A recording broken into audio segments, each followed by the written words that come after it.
जवानी के जमाने का। हर हद से गुजरना है, तूफान से आज लड़ना।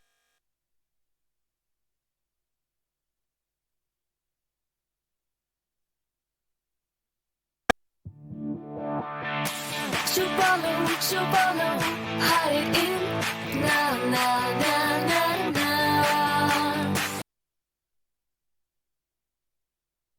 उसका सारा करप्ट टोला डाकू ईवानों में बैठ जाए और आम आदमी अपने बुनियादी हुकूक की तलाश में हो। जितनी मर्जी चोरी करनी है, बड़ा डाकू चोरी करे, उसको पाकिस्तान का जब निजाम इंसाफ का निजाम नहीं पकड़ता, उस मुल्क का कोई मुस्तकबिल नहीं है। इसलिए मैंने अपनी हकीकी आजादी की तहरीक का आगाज जो आज मैं शुरू कर रहा हूं, मैंने लियाकत बाग से किया, क्योंकि ये एक ऐसा तारीखी जगह है कि जो पाकिस्तान की मूवमेंट में कायदे आजम के साथ लियाकत अली खान खड़े हुए थे, उनकी शहादत यहां हुई थी। मैं ये चाहता हूं कि मेरी सारी कौम आज तैयार हो जाए। जिस जदोजहद के लिए मैं आज आपको निकालने आया हूं, क्योंकि ये आपके मुस्तकबिल का मसला है। इमरान खान का तो अल्लाह सब दे चुका है, वो तो उसका बार बार शुक्र अदा करता है कि जाती तौर पे तो अल्लाह ने बड़े करम किए मेरे पे। लेकिन मुझे आपकी फिक्र है पाकिस्तानियों, जो आज मुल्क से हो रहा है, मुझे आपकी फिक्र है। चोर डाकू जब मुल्क की क़यादत पे बैठे हों और यहां ताकत में वो लोग हों जो जाती मफादात के लिए और अपनी अना के लिए मुल्क के मुस्तकबिल को तबाह करते हैं, इनको सिर्फ अवाम की ताकत शिकस्त दे सकती है। और मैंने अपनी आज कौम से वादा कर रहा हूं कि जब तक मैं अपनी कौम को हकीकी आजादी नहीं दिलवाऊंगा, मैं पाकिस्तान की सड़कों पे होऊंगा, मैं अपने लोगों के अंदर जाऊंगा, मैं अपनी कौम को उठाऊंगा।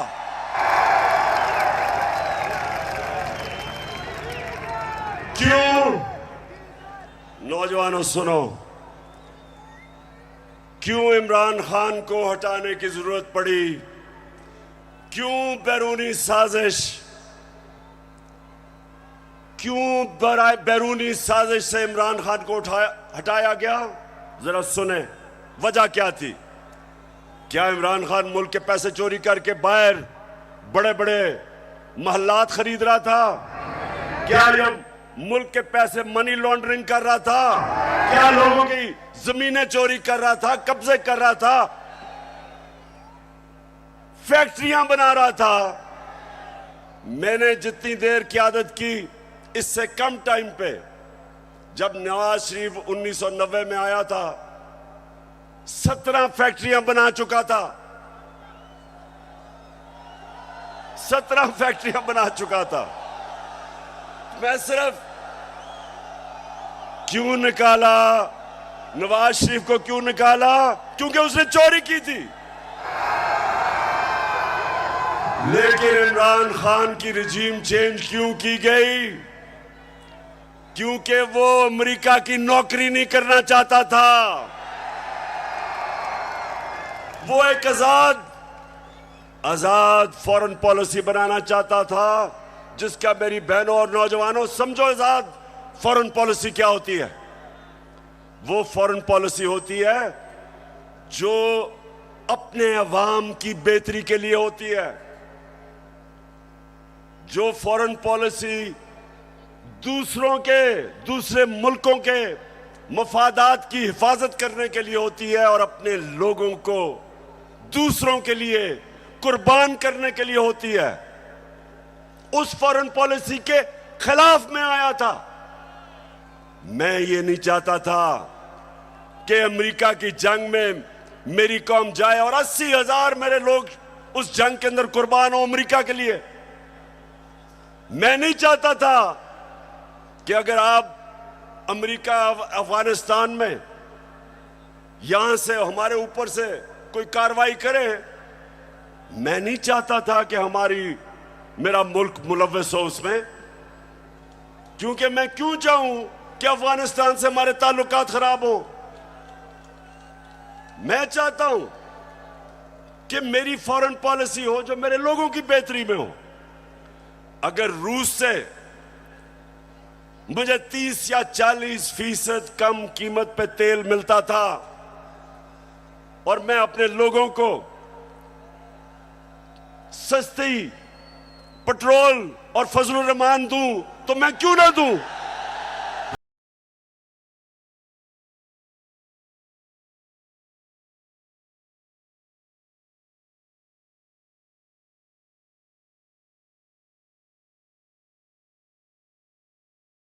तो मैं, अगर हिंदुस्तान अमेरिका का स्ट्रेटेजिक एलाई, वो रूस से तेल खरीद सकता है और अपने लोगों को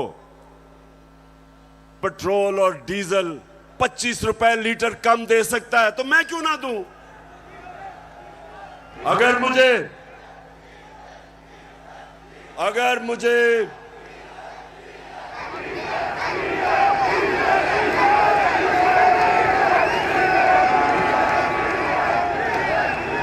सुने नौजवानों, यह जरूरी है सुनना। देखें, अब आप समझ जाएं, आजाद फॉरेन पॉलिसी है हिंदुस्तान की।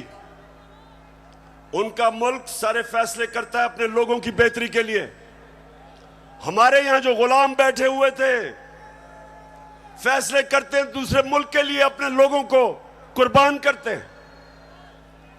हम दूसरों की जंगों में शामिल होके अपने मुल्क की तबाही करते हैं।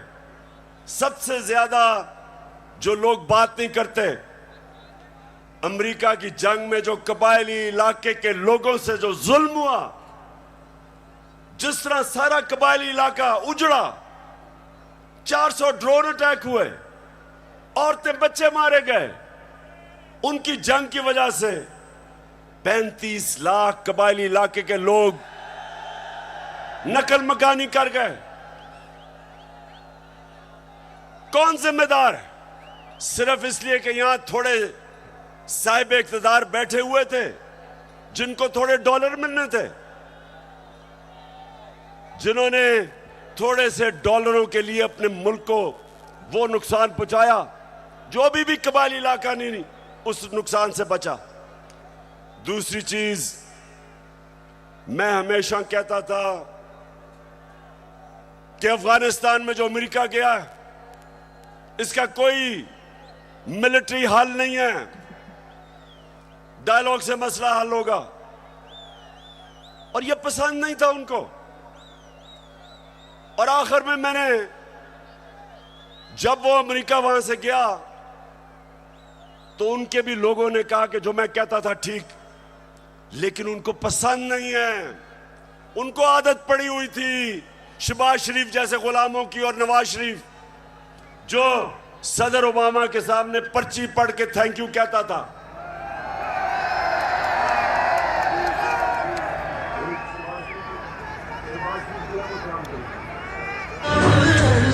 खुदा के काबे से। अच्छा सुने, अब ये बड़ा जरूरी है आपने सुनना, क्योंकि मैंने आज आपको खास आगाज करने आया हूं अपनी हकीकी आजादी की तहरीक, और मैं सबको तैयार करने आया हूं। तो सुनने आपने मेरी बात कि पहले तो हटाया क्यों, फिर इनको तकलीफ क्या हुई बाहर वाले मुल्कों को। पहली दफा पाकिस्तान का प्राइम मिनिस्टर ओआईसी की मीटिंग में जाता है, यूनाइटेड नेशंस की जनरल असेंबली में जाता है, और क्या कहता है? कहता है कि मुसलमानों को बड़ी तकलीफ होती है जब हमारे नबी सल्लल्लाहु अलैहि वसल्लम की शान में गुस्ताखी की जाती है। आजादी राय की आड़ लेके सारे फोरम के ऊपर पहली दफा, बल्कि पाकिस्तान के लीडर ही नहीं, दुनिया में भी किसी मुसलमान लीडर ने यह बात नहीं की। और उसकी वजह से मुझे सबसे बड़ा फख्र यह है कि पहली दफा 2 मगरबी लीडर्स, रूस के प्रेसिडेंट पुतिन और कनाडा का जस्टिन ट्रूडो प्राइम मिनिस्टर, दोनों ने स्टेटमेंट दी कि आप आजादी राय की आड़ लेके हमारे नबी सल्लल्लाहु अलैहि वसल्लम की शान में गुस्ताखी नहीं कर सकते। यह कभी पहले नहीं हुआ। और 15 मार्च, जो मुझे सबसे ज्यादा फख्र है, आप अगर मेरे से पूछे ना कि 3.5 साल में किस चीज में सबसे ज्यादा फख्र हुआ, 15 मार्च यूनाइटेड नेशंस ने फैसला किया कि एंटी इस्लामोफोबिक डे बनाया में।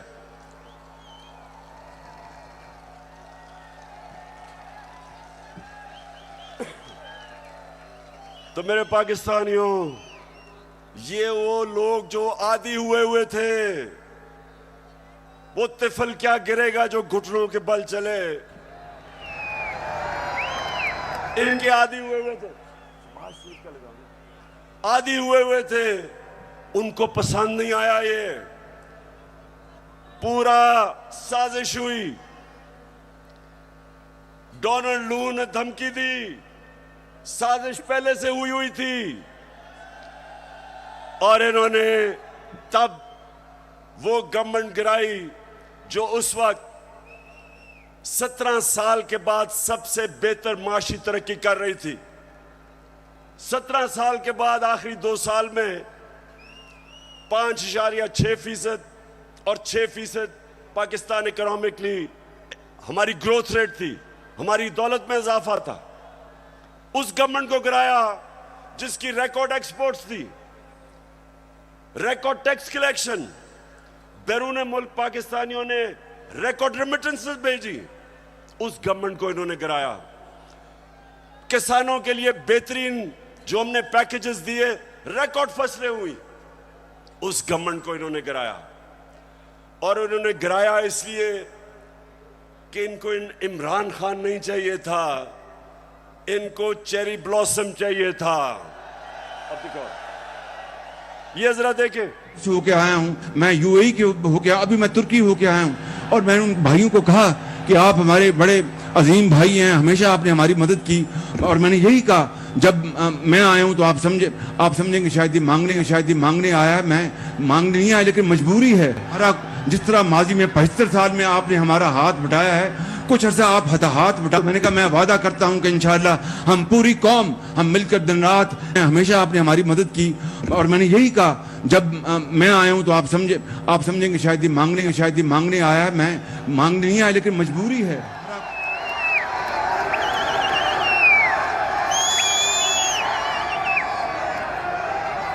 तो मेरे नौजवानों, मैं इसलिए आपके पास आया हूं, मैं भी मांगने नहीं आया,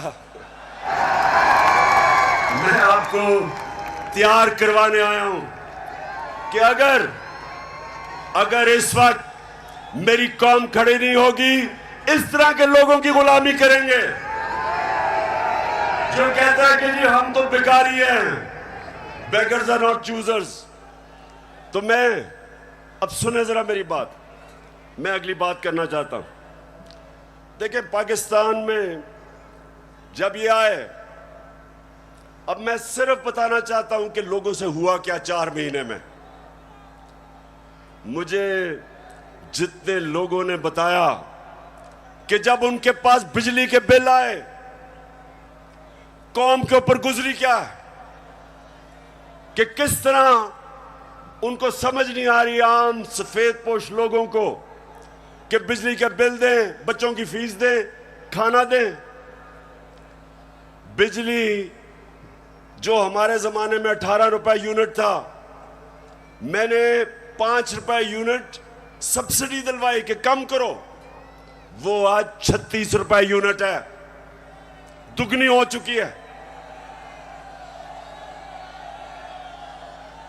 आज हमारी इंडस्ट्री जो सबसे तेजी से लार्ज स्केल मैन्युफैक्चरिंग तेजी से जो बढ़ रही थी, दौलत में इजाफा हो रहा था, सारे बर्रे सगीर में सबसे ज्यादा रोजगार पाकिस्तान में था वर्ल्ड बैंक के मुताबिक। तो इन्होंने जो महंगाई की है, बिजली की कीमतें बढ़ाई हैं, पेट्रोल और फजलुर रहमान की जो कीमत बढ़ाई है, उससे आप समझते हैं कि कितना नुकसान हुआ है। इंडस्ट्री, हमारी इंडस्ट्री को नुकसान, बेरोजगारी बढ़ रही है। हमारा तो यहां नौजवान आबादी है, अगर हम रोजगार नहीं देंगे ये लोग किधर जाएंगे? कितने लोग मुल्क से बाहर जा सकते हैं? तो ये जो मैं आज आपके पास सिर्फ अब आपको बताऊं कि इन्होंने जो सारे चोरों के टोला ने मिलके कि जी बहुत महंगाई कर दी इमरान खान ने, मैं ये जरा आप सिर्फ थोड़ा आराम से सुने कि इन्होंने किया क्या है। पहले मैं आता हूं ताकि आपको पता है हमने हमजा कुकड़ी को शिकस्त दी, और आपको पता है उसका मुर्गी का कारोबार है। तो जब हम आए थे, मुर्गी का गोश्त केजी जो बिक रहा था, ये हमारे दौर में साल पहले 160 रुपए केजी, आज पहुंच गया 270 रुपए केजी। पेट्रोल एक साल पहले 120 रुपए लीटर, आज पहुंच गया 234 रुपए लीटर। प्याज मैं इसलिए कह रहा हूं क्योंकि आम आदमी प्याज खाता है। साल पहले 44 रुपए, आज 86 रुपए, 86 रुपए केजी एक साल के अंदर। अंडे दर्जन हमारे जमाने में 155 रुपए, आज 211 रुपए। चावल साल पहले 95 रुपए, आज 121 रुपए। दाल माश आम आदमी खाता है, साल पहले 240 रुपए, आज 366 रुपए। चक्की का आटा साल पहले 70 रुपए केजी, और आज 105 रुपए केजी। ये खाने पीने की आम आदमी की मैं चीजें बता रहा हूं, मैं पैसे वालों का हालात नहीं बता रहा, मैं अपने आम पाकिस्तानियों का बता रहा हूं। मसरूर की दाल साल पहले 157 रुपए केजी, और आज 330 रुपए केजी। ये सुनते रहें, ये महंगाई कम करने आए थे।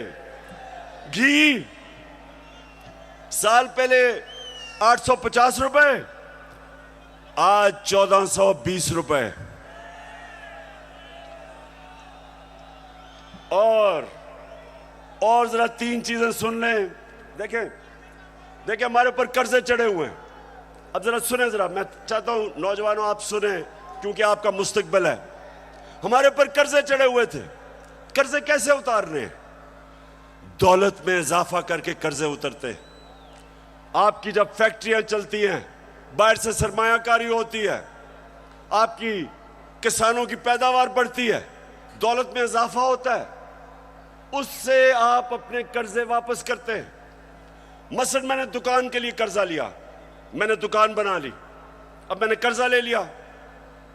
अब जब जैसे जैसे मेरी ज्यादा सेल होगी, मेरी दौलत में इजाफा होगा, मैं कर्जे वापस करूंगा। अब जब से ये आया, क्या हो रहा है? बजाय दौलत में इजाफा होने के फैक्ट्रियां बंद हो रही हैं, इन्होंने बिजली की कीमत उधर पहुंचा दी और गैस की। फैक्ट्रियां मुकाबला नहीं कर सकती हिंदुस्तान का, एक्सपोर्ट्स गिर रही हैं। एक्सपोर्ट्स हमारे जिस महीने हम छोड़ के गए थे, एक्सपोर्ट्स 3.1 अरब डॉलर था।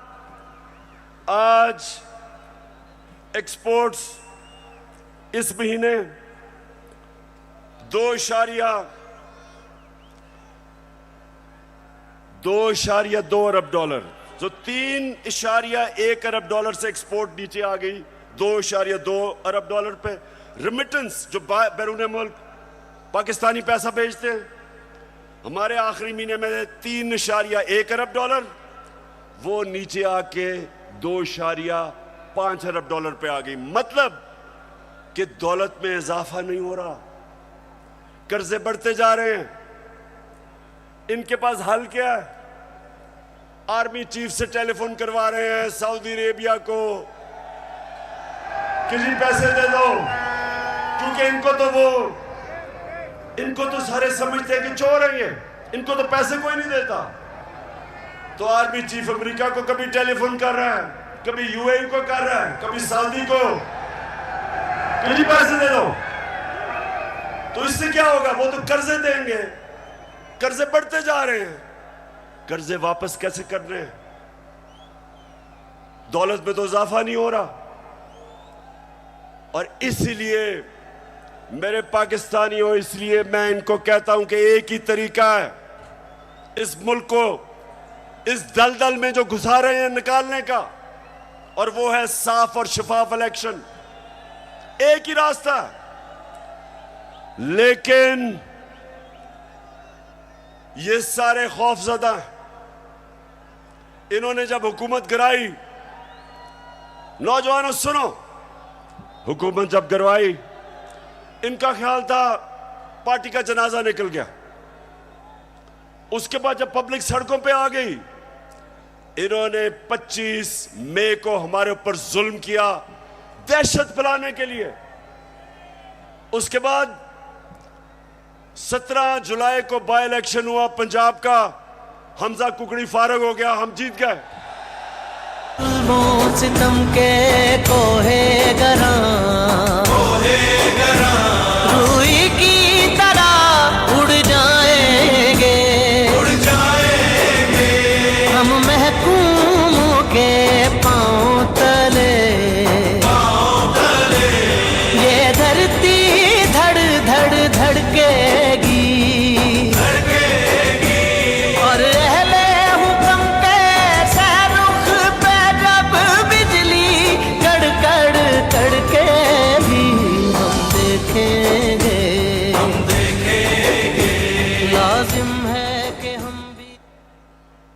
तो जब 17 जुलाई धांधली के बावजूद ये जो इन्होंने चीफ इलेक्शन कमिश्नर बैठाया हुआ है, इसने पूरी खिदमत की मरियम की और हमजा की, पूरी कोशिश की, धांधली की, इंतजामिया इनके साथ, पुलिस इनके साथ।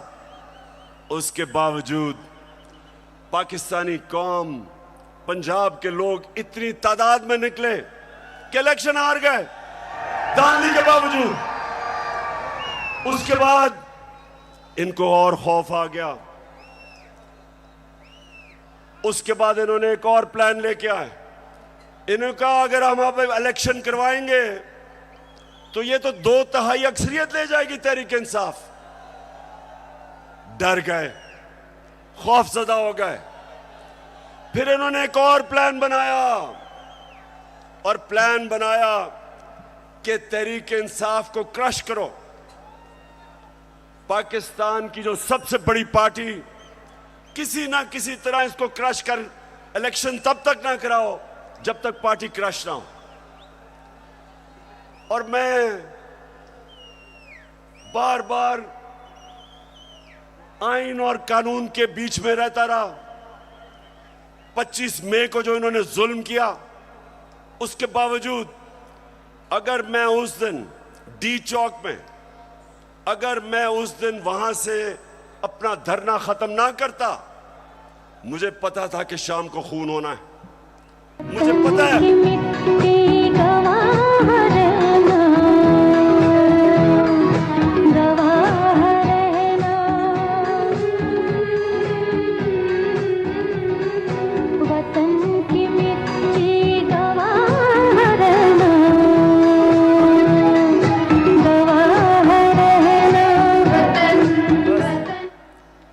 तो मैंने वापस इसलिए 25 मई को मैंने धरना इसलिए खत्म किया कि मैं नहीं चाहता था कि यहां तोड़ फोड़ हो, मैं नहीं चाहता था मुल्क में इंतशार हो, मैं नहीं चाहता था कि मेरे मुल्क को नुकसान हो। और मुझे पता था कि जिस तरह पुलिस ने दहशतगर्दी की और रेंजर्स ने हमारे ऊपर जिस तरह रबर बुलेट चलाई औरतों बच्चों पे, मुझे पता था कि अगले दिन इंतशार होना था। मेरे ऊपर केसेस कर दिए, 16 FIR मेरे पे काट दी।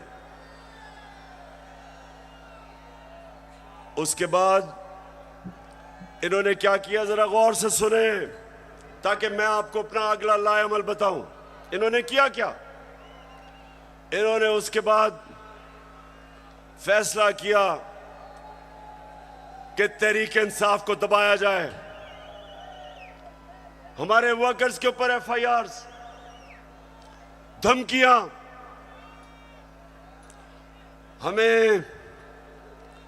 हमें यह कहा गया कि जनाब अगर आप किसी किस्म का, अगर आपने किसी किस्म का कानून तोड़ा तो सारा स्टेट की ताकत आपके ऊपर आ जाएगी। एक बहुत बड़ा इस्लामाबाद में तब्दीली भी हुई, एक मिस्टर एक्स उधर लाहौर में और एक मिस्टर वाई को इस्लामाबाद लाया गया हमें सीधा करने के लिए। देखें, मैं अब आता हूं जिस चीज के ऊपर मुझे सबसे ज्यादा तकलीफ है। इन्होंने शहबाज गिल को पकड़ा, अगवा किया, उसको पकड़ के अंदर ले गए, नंगा करके उसको मारा।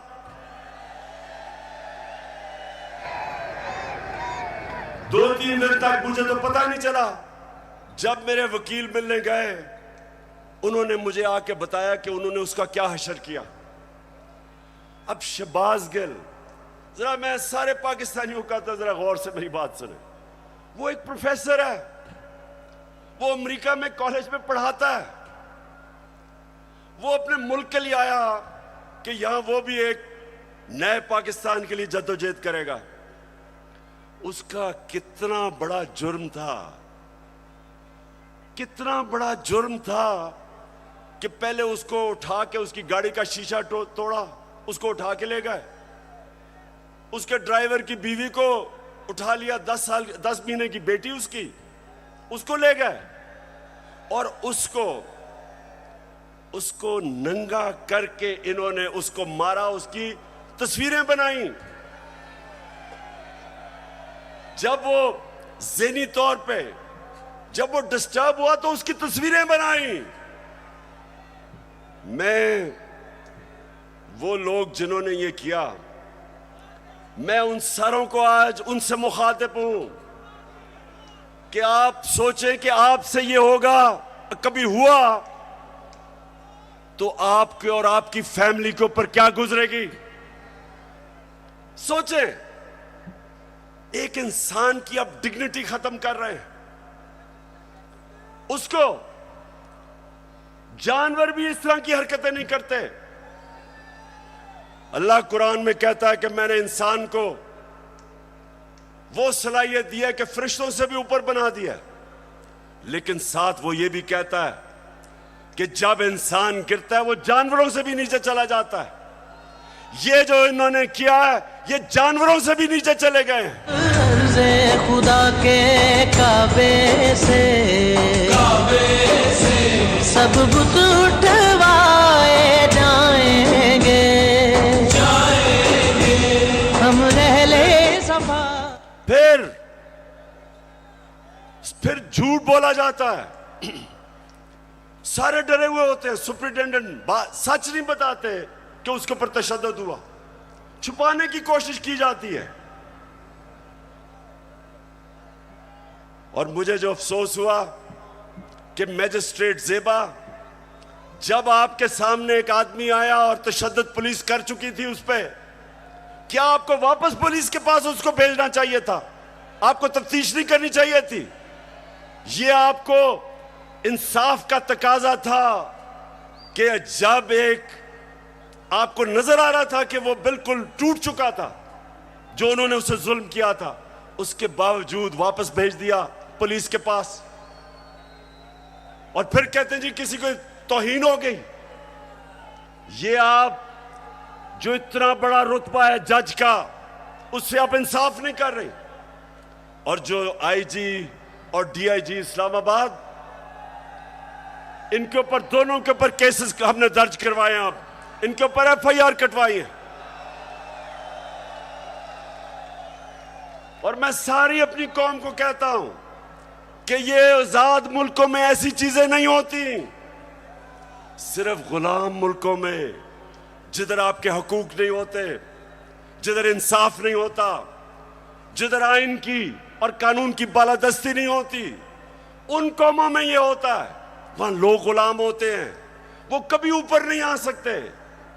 जिस कौम के अंदर इंसाफ नहीं होता, वो कभी ऊपर नहीं आती। नबी सल्लल्लाहु अलैहि वसल्लम ने मदीना में लोगों को इंसाफ दे के आजाद कर दिया था। उन्होंने सबको कानून के सामने एक बराबर खड़ा कर दिया था। कोई ताकतवर किसी कमजोर पे जुल्म नहीं कर सकता था, इसलिए वो आजाद हो गए थे। हमारा हर जगह ये जो शहबाज गिल का केस है कि नवाज शरीफ ने उससे बहुत बुरी बातें पाकिस्तानी फौज के खिलाफ की है।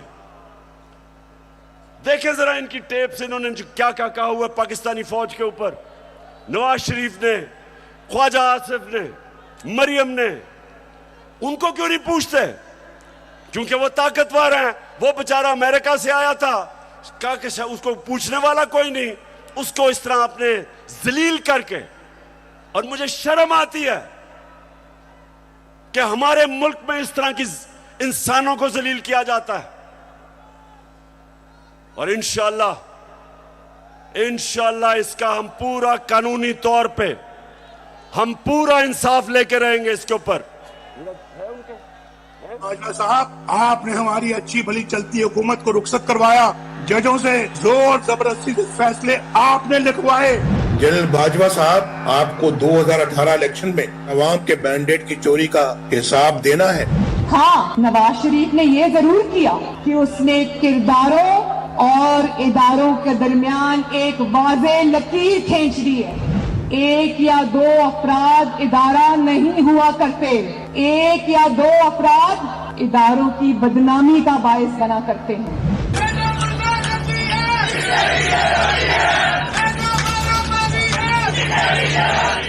तुम हमें सियासत बतलाते हो, अपने हुदूद में रहो। इसराइल की नौकरी न किया करो। इसराइल के वजीफों पर पलने वाले जर्नलों, अपने हुदूद में रहो। बड़े बड़े रैंकों वालों से भी अपने आप को मुहतरम समझता हूँ, तो सीधे हो जाओ। और अगर बिगड़ोगे तो फिर अगर हम बिगड़ गए तो अफगानिस्तान में अमेरिका का क्या हश्र हुआ, खुदा की कसम यहाँ तुम्हारा वही हश्र होगा। और अभिनंदन की क्या बात करते हैं। मुझे याद है चीफ ऑफ आर्मी स्टाफ तशरीफ लाए, पैर कांप रहे थे, पसीने माथे पे थे। दफा के लिए ये पूरी इंप्यूनिटी के साथ अपना सीना चौड़ा करके डिफेंस बजट को क्लेम कर रहे हैं और मांग रहे हैं कौम से। काम की हड्डियों से गोश्त तक जो है इन्होंने निचोड़ लिया है और उतार लिया। क्यों बेटी, आप जज बने और आप फैसला करें कि ये हमारी फौज को क्या ये नुकसान पहुंचा रहे हैं या ये डैमेज करते थे, या वो जो शहबाज गिल का, वो आपको पता भी नहीं चलेगा उसने क्या कहा इसके मुकाबले में। बहरहाल अगर उसने कुछ कहा तो उसके पास अदालत में जाए, कानून बने हुए हैं। लेकिन नंगा करके किसी के ऊपर तशद्दुद करना, ये किसी भी इंसानी माशरे में नहीं होता। ये सिर्फ जानवरों के माशरे में, बल्कि वो भी मैं कहूंगा कि ऐसे नहीं होता। अच्छा, अब जो इनकी गेम है, इनकी गेम ये है कि ये शहबाज गिल को मिसाल बनाई जाए। ARY जो कि हमारा मौकफ, तहरीक इंसाफ का मौकफ पेश करता था, जो पाकिस्तान की नंबर 1 चैनल बन चुकी थी, उसको सिर्फ इसलिए बंद किया गया कि जनाब किसी तरह तहरीक इंसाफ का मौकफ ना पेश किया जाए। पैमरा को इस्तेमाल, अब पैमरा भी आ गया। पैमरा कहता है कि जनाब इमरान खान की लाइव तकरीर नहीं हो सकती। क्या जुर्म किया इमरान खान ने? जुर्म ये किया है, सिर्फ जुर्म एक है कि वो कभी चोरों के टोले को तस्लीम नहीं करेगा। ये जुर्म है उसका। ज़माने के अंदाज बदले गए। उसके बाद सोशल मीडिया, उनके बच्चों को पकड़ पकड़ के धमकियां दी जाती है। मीडिया की कोई बात करे उनको धमकी दी जाती है।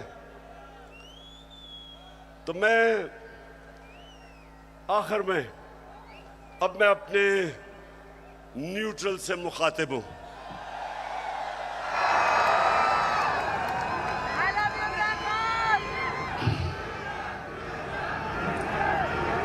मैं सबसे पहले आपको यह बताना चाहता हूं, वो वाले जो 4 लोगों की स्टेटमेंट है ना,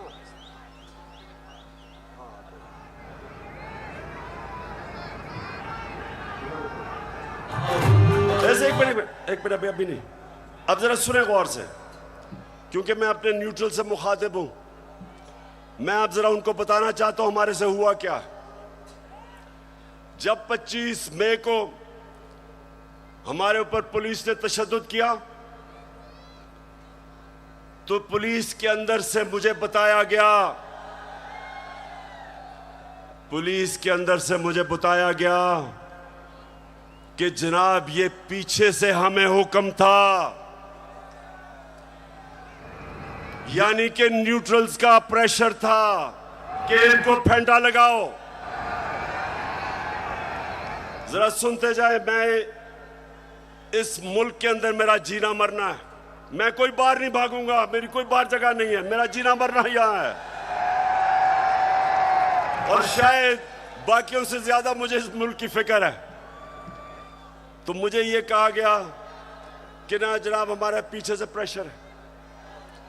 फिर ये जो चीफ इलेक्शन कमीशन हर फैसला हमारे खिलाफ दे रहा है, पूरा ये जो मुझे डिस्क्वालीफाई करने की कोशिश है, अंदर से पैगाम आता है कि जी मैं तो वो तो कुछ नहीं कर रहा, पीछे से प्रेशर है बूट का।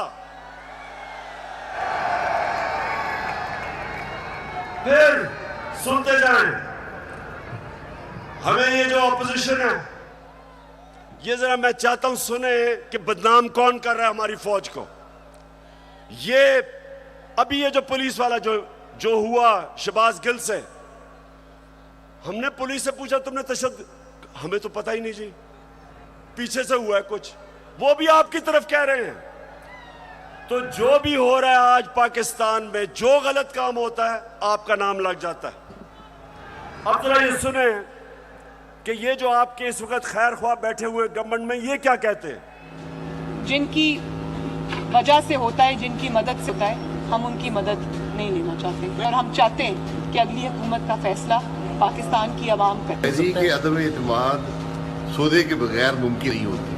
यहाँ पर अदम एतमाद का जो निज़ाम है इस्टेब्लिश के बगैर मुमकिन नहीं है। कोई डील करके इक़्तिदार नहीं चाहते। पाकिस्तान में तहरीक अदम एतमाद उस सूरत में अमूमन कामयाब होती है जब इस्टेब्लिशमेंट आपकी पुष्ट पे हो। इस्टेब्लिशमेंट करती है, वो डील का नतीजा हो।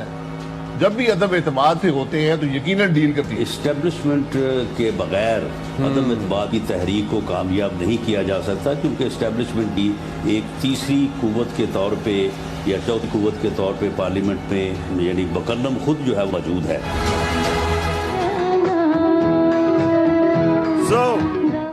सो मैं ये सवाल पूछता हूं, कौन किसको बदनाम कर रहा है? और उसके बाद जरा सुनते रहे। हमें पैगाम आता है, मेरे घर से कोई मिलने आता है, उसको टेलीफोन आ जाता है एजेंसी से, जी कि जी आप क्या करने गए थे। मेरे घर में लोग मिलने आ रहे हैं, पुलिस खड़ी है नीचे, उनके जूते उतार रही है। ये पुलिस नहीं कर रही, पुलिस हमें खुद बताती है कि पीछे से न्यूट्रल्स का हुक्म है हमें। तो मैं आज पूछता हूं कि क्या आप न्यूट्रल हैं या नहीं हैं, बताएं हमें। और अगर नहीं है तो क्यों इस मुल्क को इतना नुकसान पहुंचा रहे हैं? अगर इन लोगों के साथ आपने खड़ा होना है तो क्या आपका ख्याल है कि जो कौम 30 साल से इनको चोर समझती है, वो क्योंकि आज आप इनके साथ खड़े हैं वो इनको पाक कर देगी, वो मान जाएगी कि ये नहीं, चोर नहीं है? आपको भी नुकसान पहुंच रहा है।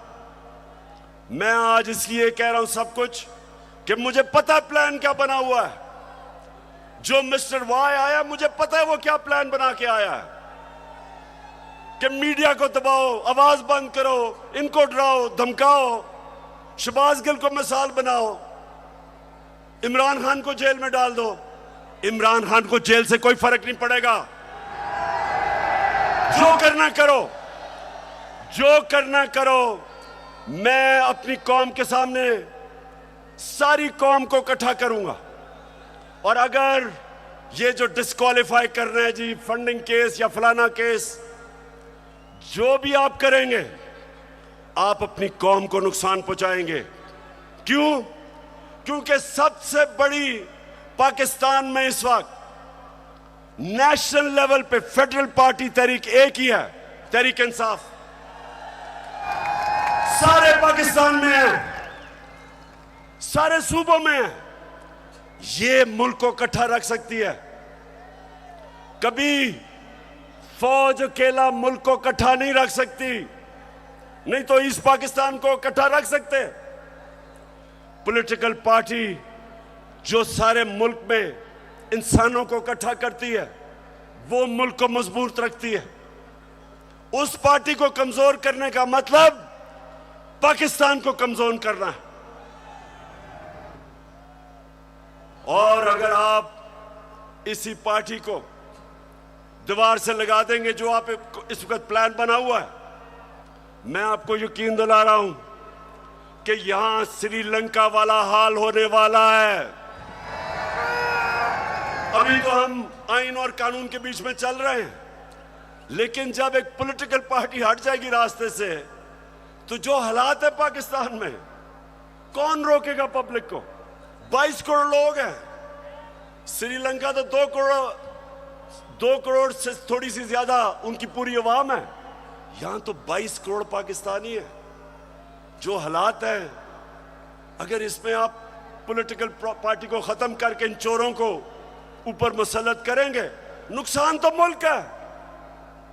और मैं इसलिए आखिर में कहता हूं कि इस मुल्क के पास सिर्फ एक रास्ता है, और वो रास्ता है साफ और शफाफ इलेक्शंस का।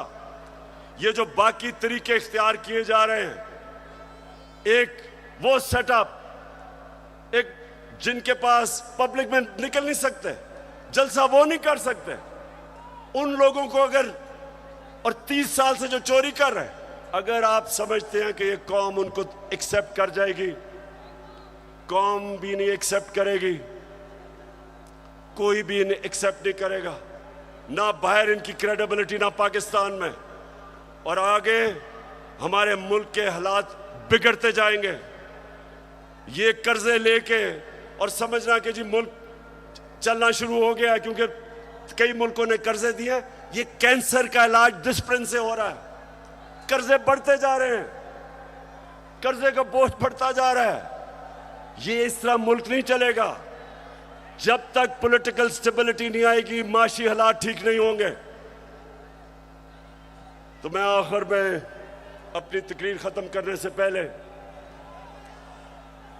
बलूचिस्तान के लोग सिंध के लोग और राजनपुर और डेरा गाजी खान जिधर सैलाब आए हुए हैं उधर के लोगों के लिए एक तो हम दुआ भी करते हैं, और मैं सारी गवर्नमेंट्स को, पंजाब की गवर्नमेंट को कह रहा हूं कि पूरी तरह मदद करें हमारे इलाकों में।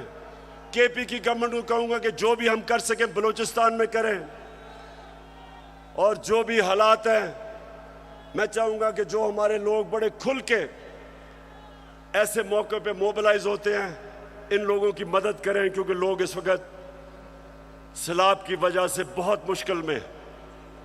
और आखिर में मैं ये भी मुबारक देना चाहता हूं सबको कि अभी जो कराची में बाय इलेक्शन है तहरीक इंसाफ जीत गई है। पाकिस्तान जिंदाबाद।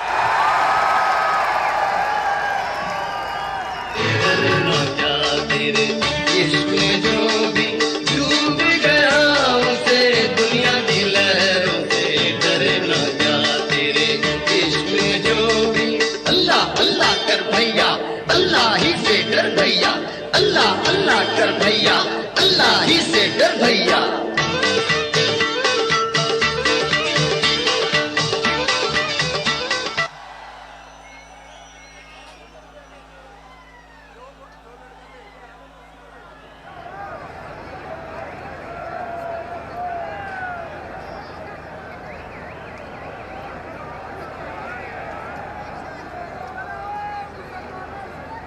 दिखा दिया बड़ी दफा।